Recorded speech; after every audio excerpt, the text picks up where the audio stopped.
Okay, this is Grant Takes Command 2. We're playing the Scenario 11, the Overland Campaign, 1864, with the Shenandoah extension, which the maps and things come from Stonewall in the Valley, in case you're wondering. This has been a full turn. There hasn't been any early end to the action cycle, and there's been quite a lot of action going on. We go down to the area around Petersburg and Richmond. Union have pushed the Confederate units away from the neck of the Bermuda 100 sort of peninsula. So the Confederate units are in place here, but there are strong Union elements there. The Union have also crossed the Appomattox River, moving a core of units close to the outskirts of Petersburg itself, where they've actually pushed in the Confederate pickets there. Right, the interesting thing about this is the Union have lost quite a lot of troops here, and they haven't really inflicted any casualties, but tactically they've actually achieved quite a lot.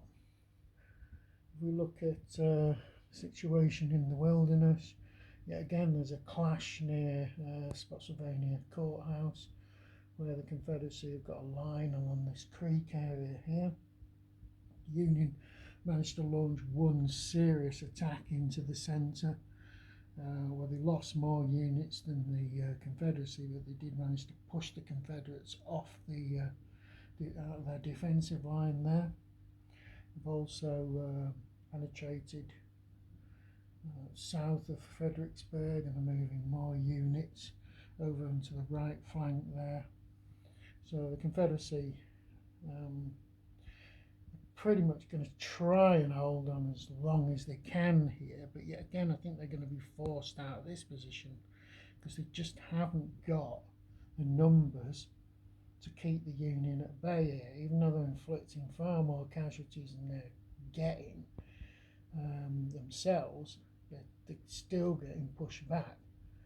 We've also got there's a strategic phase coming in at the end of this turn, and the Union have got the start of their replacements coming in as well, which is going to be a problem for the Confederacy, because you can put replacements pretty much into any theatre here.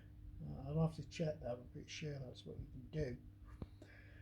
If we look at the situation in the Shenandoah Valley over here, Union are moving south, but the problem they've got here is supply in the Shenandoah, that they can't actually project supply further than this county here.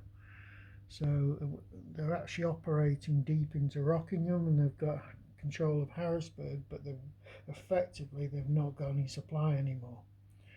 We've actually started putting force counters here now. The armies are beginning to appear. So if you look at it, you've got Confederate and Union forces on the force display, which came from the original Stonewall in the Valley game.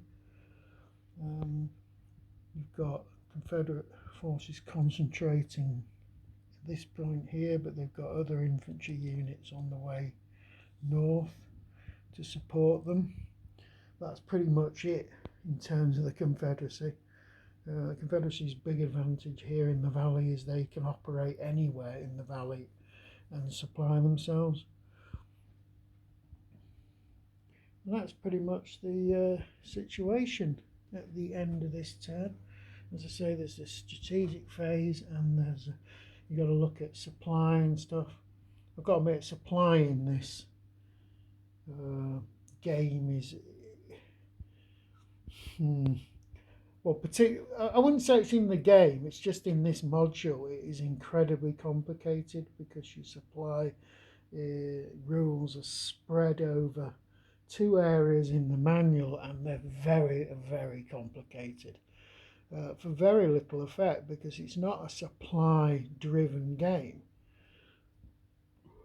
And in fact, the units that are out of supply can function pretty much normally, apart from the fact they get disorganized very quickly, so they're nowhere near as effective.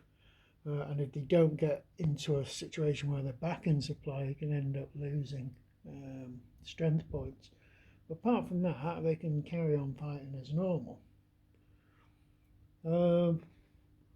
Right, I think that covers it.